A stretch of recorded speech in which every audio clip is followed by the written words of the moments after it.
Good morning student. आज हम हिंदी सुलभ भारती कक्षा 8वीं का पाठ देखते हैं। वारिस कौन। वारिस कौन। वारिस कौन इस पाठ की लेखिका है विभा रानी। इनका परिचय देखते हैं हम। जन्म हुआ है इनका 1959 मधुबनी बिहार में। बहुआयामी प्रतिभा की धनी विभा रानी हिंदी व मैथिली की राष्ट्रीय स्तर की लेखिका है। आपने कहानी, गीत, अनुवाद, लोक साहित्य एवं नाट्य लेखन में प्रखरता से अपनी कलम चलाई है। आप समकालीन फिल्म, महिला व बाल विषयों पर लोकगीत और लोक साहित्य के क्षेत्र में निरंतर काम कर रही हैं। वारिस कौन। वारिस यानी उत्तराधिकारी। तो ये जो पाठ है वारिस कौन, इस पाठ में लेखिका विभा रानी ने बताया है कि हमें उत्तम फल प्राप्त करने के लिए यानी अच्छा उसका निष्कर्ष प्राप्त करने के लिए समय और साधनों का सदुपयोग करना चाहिए। यानी अच्छे फल के लिए हमें समय और साधन जो हमारे पास उपलब्ध है उसका सदुपयोग करना चाहिए। जो ऐसा करता है वह अपने जीवन में सफल हो जाता है। तो एक राजा था, उसके 4 बेटियां थी। राजा ने सोचा कि इन चारों में से जो सबसे बुद्धिमती होगी उसे ही अपना राजपाट सौंपेगा। इसका फैसला कैसे हो वह सोचने लगा। अंत में उसे एक उपाय सूझा। उसने एक दिन चारों बेटियों को अपने पास बुलाया, सभी को गेहूं के 100 दाने दिए और कहा, इसे तुम अपने पास रखो। 5 साल बाद जब मैं इन्हें मांगूंगा तब तुम मुझे वापस कर देना। गेहूं के दाने लेकर चारों बहनें अपने अपने कमरे में लौट आई। बड़ी बहन ने उन दानों को खिड़की के बाहर फेंक दिया। उसने सोचा, आज से 5 साल बाद पिताजी को गेहूं के इन दानों की याद रहेगी क्या, और जो याद भी रहा तो क्या, भंडार से लाकर दे दूंगी।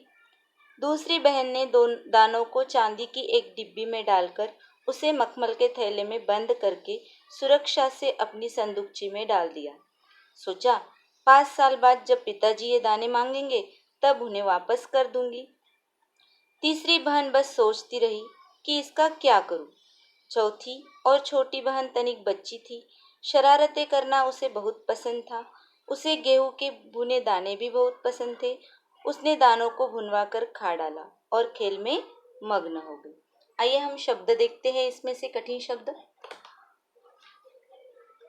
वारिस यानी उत्तराधिकारी, राजपाट यानी राजगद्दी, भंडार यानी गोदाम, मग्न यानी तल्लीन।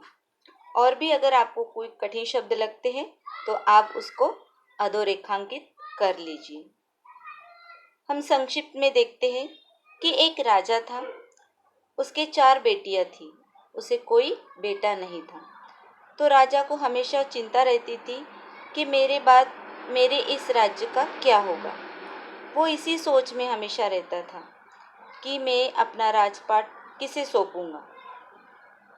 उसको 4 बेटियां थी तो उसने एक उपाय इसका निकाला। उसने अपनी चारों बेटियों को एक दिन बुलाया, सभी को गेहूं के 100 दाने दिए और कहा कि तुम इसको अपने पास संभाल कर रखो। 5 साल के बाद मैं जब इन्हें मांगूंगा तो तब इसको आपको वापस देना है। गेहूं के दाने लेकर चारों राजकुमारियां अपने अपने कमरे में लौट आई। बड़ी बहन थी, वो जरा आलसी थी। उसने क्या किया कि वो गेहूं के दाने ले लिए और अपने कमरे की खिड़की के बाहर फेंक दिए।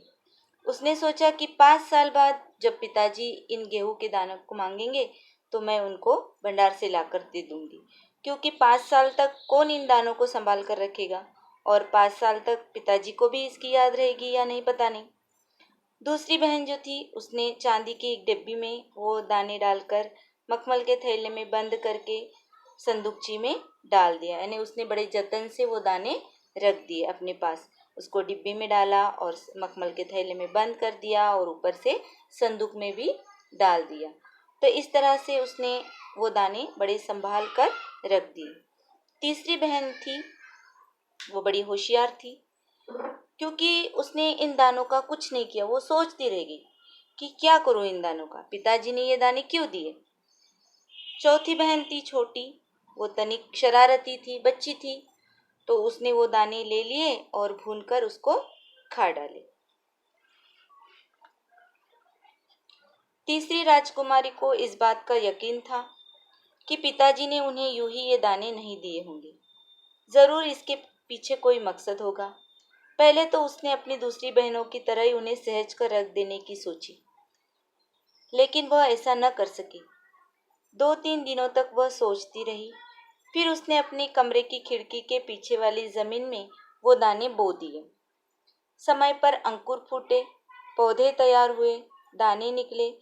राजकुमारी ने फैसला, तैयार फसल में से दाने निकाले और फिर से बो दिए। इस तरह 5 वर्षों में उसके पास ढेर सारा गेहूं तैयार हो गया। 5 साल बाद राजा ने फिर चारों बहनों को बुलाया और कहा, आज से 5 साल पहले मैंने तुम चारों को गेहूं के 100-100 दाने दिए थे और कहा था कि 5 साल बाद मुझे वापस कर देना। कहाँ है वे दाने? बड़ी राजकुमारी भंडार घर जाकर गेहूं के दाने ले आई और राजा को दे दिए। राजा ने पूछा, क्या ये वही दाने हैं जो मैंने तुम्हें दिए थे? अब इनमें से हम कठिन शब्द देखते हैं।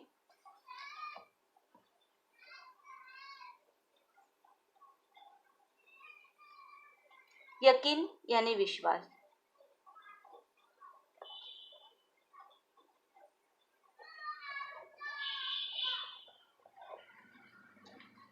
मकसद यानी उद्देश्य,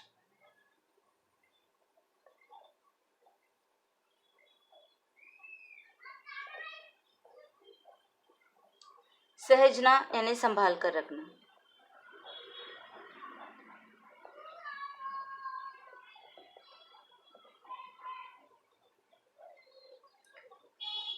संदूक यानी छोटा बक्सा,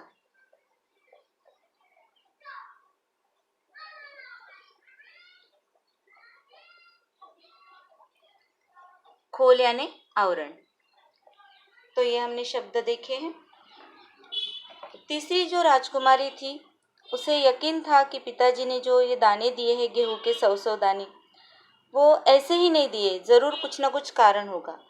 तो पहले तो उसने सोचा कि वो इन दानों को बड़े जतन से संभाल कर रख देगी, लेकिन वो ऐसा न कर सकी। उसने क्या किया कि 2-3 दिन सोचती रही और फिर उसने अपने कमरे की खिड़की के पीछे वाली जो ज़मीन थी, उस ज़मीन में वो दाने बो दिए। बो देना यानी गाड़ देना, बो दिया।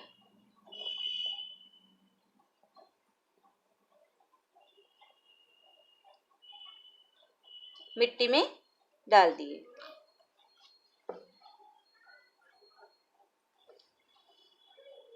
खिड़की के पीछे वाली जमीन में उस राजकुमारी ने वो दाने बो दिए। कुछ समय के पश्चात उन दानों से अंकुर निकल आए। समय पर अंकुर फूटे, पौधे तैयार हुए, दाने निकले। राजकुमारी ने तैयार फसल में से दाने निकाले और फिर से बो दिए। इस तरह 5 वर्षों में उसके पास ढेर सारा गेहूं तैयार हो गया।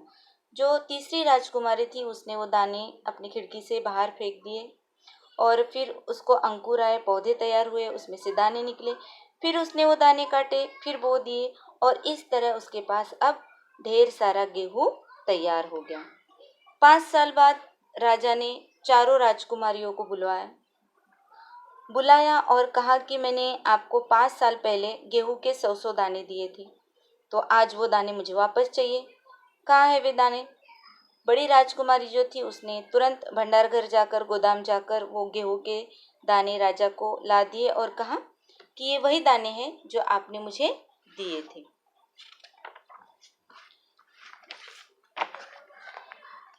पहले तो राजकुमारी ने हाँ कर दिया, मगर राजा ने फिर कड़क कर पूछा, तब उसने सच्ची बात बता दी। राजा ने दूसरी राजकुमारी से पूछा, तुम्हारे दाने कहाँ हैं? दूसरी राजकुमारी अपनी संदूकची में से मखमल के खोल वाली डिब्बी उठा लाई। उसने वो गेहूं के दाने सहज कर रखे थे। राजा ने उसे खोलकर देखा, दाने सड़ गए थे। तीसरी राजकुमारी से पूछा, तुमने क्या किया उन दानों का?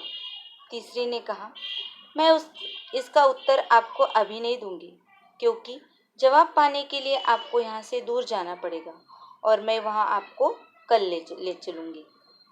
राजा ने अब चौथी और सबसे छोटी राजकुमारी से पूछा।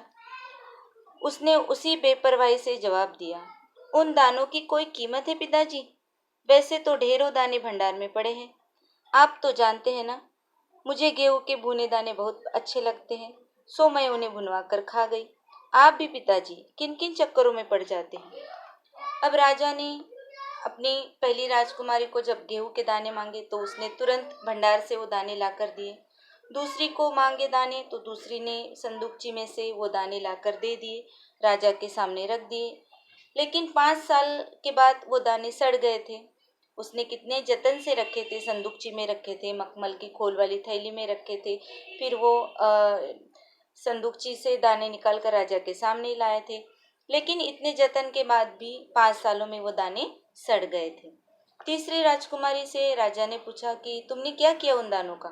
तो तीसरी राजकुमारी का जवाब था कि पिताजी, मैं आपको इसका उत्तर अभी नहीं दे सकती, इसके लिए आपको मेरे साथ चलना पड़ेगा और मैं आपको कल ले चलूँगी।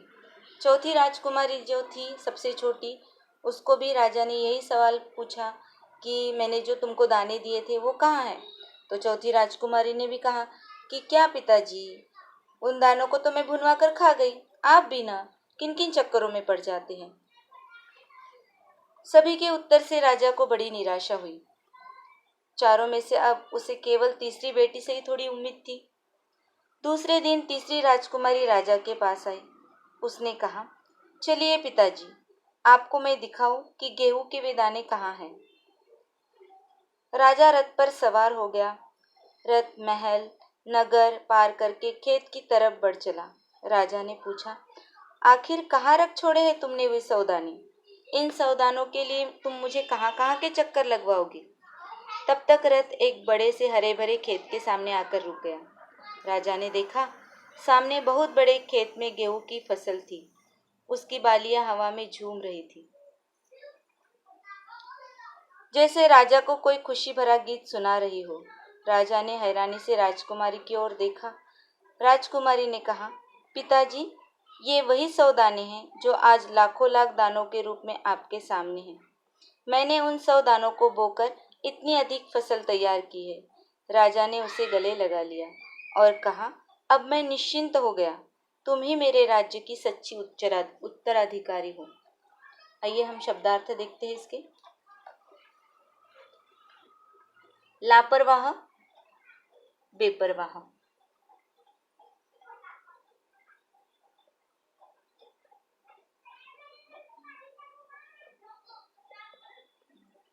उम्मीद यानी आशा।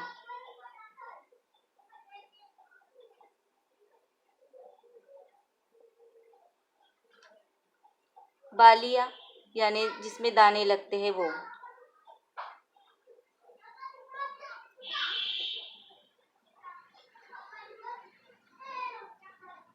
जिसमें गेहूं के छोटे छोटे दाने लगते हैं वो।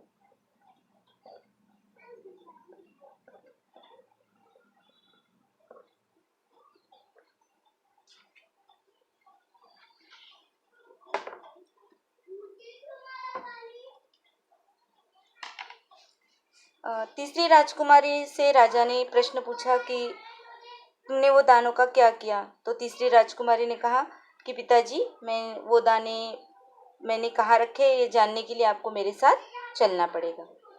तो सभी के उत्तर से राजा को बड़ी निराशा हुई। चारों में से उसे केवल तीसरी बेटी पर ही थोड़ी उम्मीद थी, क्योंकि तीसरी बेटी ने वो दाने नहीं दिखाए थे। बाकी तीनों ने तो उन दानों के साथ क्या किया वो बताया भी था और दिखाया भी था। तो दूसरे दिन तीसरी राजकुमारी के साथ राजा उसके साथ चलने के लिए तैयार हो गया। राजा रथ पर सवार हो गया और रथ महल नगर पार करके एक तरफ बढ़ गया। सामने देखा तो खेत में गेहूं की फसल थी। गेहूं की बालियां हवा में झूम रही थी, जैसे कोई गीत गा रही हो। तो राजा ने हैरानी से राजकुमारी की ओर देखा और पूछा कि ये क्या है। तो राजकुमारी ने उत्तर दिया कि पिताजी, ये वही दाने हैं जो आज से 5 साल पहले आपने मुझे दिए थे। वो दाने आज लाखों लाख दानों के रूप में आपके सामने तैयार है, क्योंकि मैंने उन 100 दानों को बोकर इतनी अधिक फसल तैयार की। राजा ने उसका उत्तर देख लिया और उसको गले लगा लिया, क्योंकि राजा बहुत खुश हो गया था, क्योंकि राजा को उसके राज्य की सच्ची उत्तराधिकारी मिल गई थी। सबसे समझदार तीसरी राजकुमारी थी, जिसने गेहूं के 100 दाने लेकर उसको बोकर गेहूं की फसल तैयार कर ली थी।